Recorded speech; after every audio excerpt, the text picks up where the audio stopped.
क्या वाकई ऐसा है कि 2018 जैसे माहौल बनाया जा रहा है? उस वक्त के पीटीआई चेयरमैन को एक लाडला बनाया गया, माहौल दिया गया, जैसे पीपल्स पार्टी भी कहती रहती है, और सिलेक्टेड हुकूमत का नाम दिया था पीपल्स पार्टी ने पीटीआई की हुकूमत को। तो क्या इस वक्त भी ऐसे माहौल, ऐसे हालात पैदा किए जा रहे हैं? देखिए, बज़ाहिर तो जो खास तौर पर जिस तरह से अगर आप देखें, आप भी मीडिया के वो हैं, बंदे हैं, मैं भी अगर हम अपने एक्सपीरियंस पे बात करूं तो जिस तरह से नवाज शरीफ साहब के केसेस खत्म हुए और जिस तरह से एक कॉन्विक्ट बंदे को जो है वो बाहर बैठ के जो है वो बेल दी गई, और जिस तरह से वो मुल्क में आए हैं, और मतलब जो हालात साजगार बनाए गए नवाज शरीफ साहब के लिए, तो उससे तो एक थोड़ा पलड़ा झुका हुआ लग रहा है। लेकिन मैं ये कहूंगी कि पाकिस्तान की आवाम है और हमें उन पे जो है वो एतमाद है। हमने हमेशा यही कहा है पाकिस्तान पीपल्स पार्टी ने कि ताकत का सरचश्मा जो है वो अवाम है, और हम बार बार जो है अवाम के पास ही जाते हैं। आपने देखा होगा कि किसी पार्टी ने जो है वो जलसा या लोगों से मिलना, हम जबकि चेयरमैन बिलावल भुट्टो साहब पूरे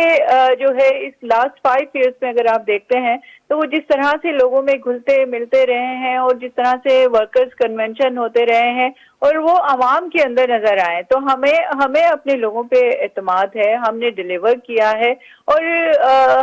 हम जानते हैं और हमें एतमाद है अपने लोगों पे कि वो जो काम करने वाले लोग हैं, जो जमहूरियत पसंद लोग हैं, जो एक कुर्बानी दे सकते हैं इस मुल्क के लिए, जिसकी लीडरशिप, जिसके वर्कर्स जो है वो कुर्बानी दे सकते हैं। आप देखें केसेस तो 18-18 साल जो है आसिफ अली जरदारी साहब पर भी चले, और 14 साल 6 महीने जो है एक पूरी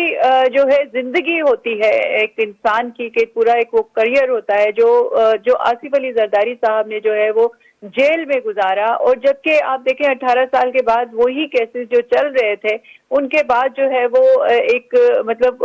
अदालतों से बाइज्जत बरी हो जाते हैं। तो ये सारी चीजें देखें, हमने हर चीज मुल्क में बैठ के फेस की, अपने लोगों में बैठ के फेस किए, जो भी जिस तरह के भी हालात हुए, हमारी फेवर में हुए नहीं हुए, हमने यही कोशिश की कि हमें अवाम के दरमियान रहना है, हमने अपने मुल्क से मोहब्बत करनी है, हमें उनके लिए काम करना है, ख्वाह हमें जाने भी क्यों ना देनी पड़े। आप देखें कि शहीद मोहतरमा बेनजीर भुट्टो को मेरी वालदा उनके साथ होती थी, वो बहुत सारी बातें बताती कि उनको मना करते रहे, लेकिन उन्होंने वो ये कहती थी कि जो लोग